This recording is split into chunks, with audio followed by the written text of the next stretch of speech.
threats to freedom were very clear when I was growing up.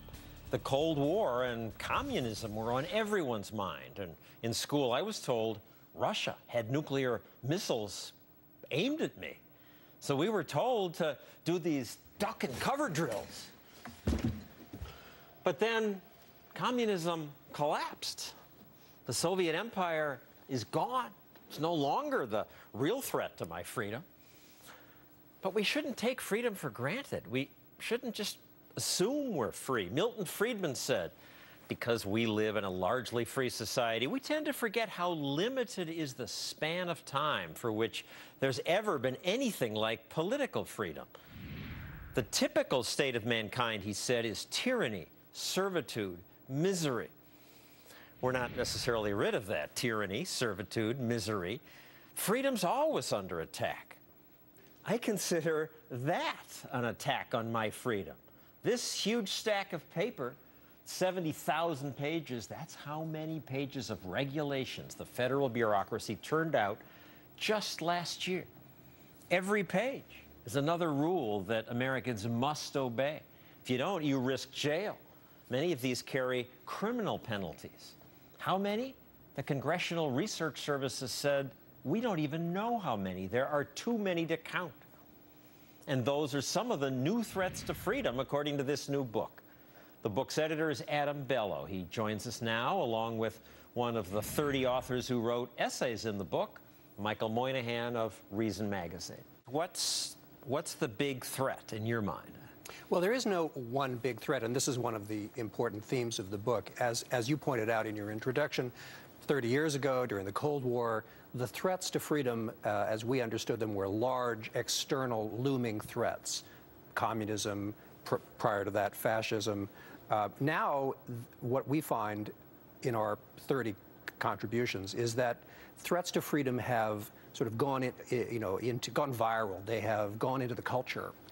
They take the form of threats to our rights, threats to the entrepreneurial spirit, threats to our sovereignty. Let's break it down. What do you mean threats to our rights? Well, one of the themes that runs through the book is the idea that rights have been inverted, that we now have, instead of freedom to do things, we have freedom from things. We used to be free to fail. Now we have freedom from failure. Well, free to fail doesn't sound like a good thing. But it is a good thing, because if we don't have a culture in which we're allowed to fail, whether it's in our educational system or in business or in sports, then we don't ever really learn to overcome. We don't know what our limitations are. We don't learn to overcome them. And when I look at this pile of just this year's new regulations, 70,000 pages, they're all well-intended, but it's the death of freedom by 1,000 little cuts. Yes. That's absolutely right. That's right. For example, one of our contributors writes about his attempt to make and sell his own barbecue sauce. He lives in North Carolina. He makes a wicked barbecue sauce. And he decides to call up the county and to find out, what do I have to do in order to be allowed to sell my barbecue sauce at the county fair? Well, you need to have your kitchen inspected.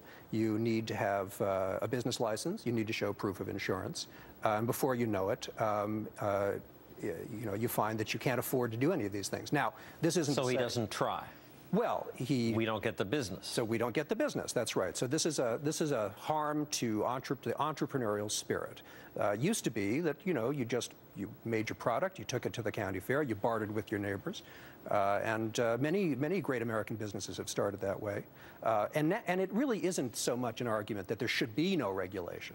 The argument is that once you start down that path, you can't stop. There's no way. The urge to regulate encompasses sooner or later everything that used to be considered part of the private sphere.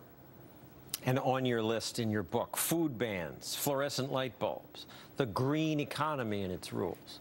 It used to be, we used to define freedom in this country as the freedom to choose. We had free choice in every respect.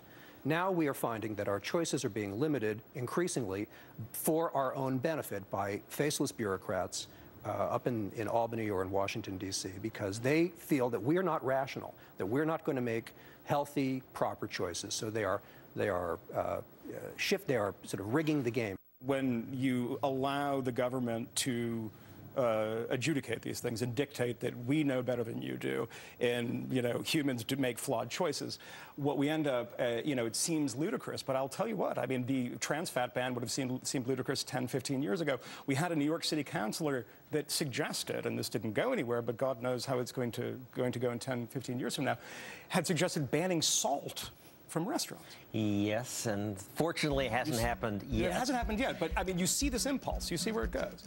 The fundamental American idea of freedom can be summed up as, in the words, leave me alone. Stay out of my way.